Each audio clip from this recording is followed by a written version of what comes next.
Hello বন্ধুরা, সবাই কেমন আছো? আশা করি সবাই ভালো আছো। আমি ভালো আছি। আজকে চাল পটল রান্না করে সম্পূর্ণ ভিডিওটি দেখার অনুরোধ রইলো।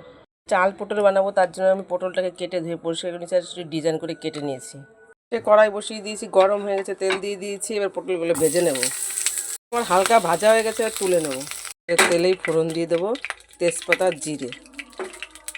এটা আমার অনেকটা হয়ে এসছে, দিয়ে দেবো আদা বেটে রাখা। এবার দিয়ে দেবো কিশমিশ, কাজু। এবার ধুয়ে রাখা গোবিন্দভোগ চালটা দিয়ে দেবো।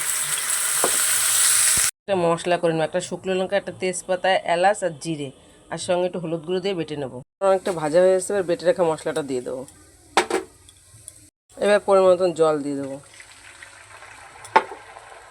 ভেজে রাখা পটলটা দিয়ে দেবো। দুটো কাঁচা লঙ্কা দিয়ে দেবো। এবার আমি ঢেকে জাল করে নেব। এটা আমি একটু তুলে নিচ্ছি। এবার পরিমাণ মতো লবণ দিয়ে দেবো। চিনি দিয়ে দিয়েছি বন্ধুরা। এবার নামিয়ে নিয়ে তোমাদের দেখাচ্ছি। চাল পটলের রেসিপিটা আমার হয়ে গেছে বন্ধুরা। দেখো কতটা সুন্দর হয়েছে দেখতে।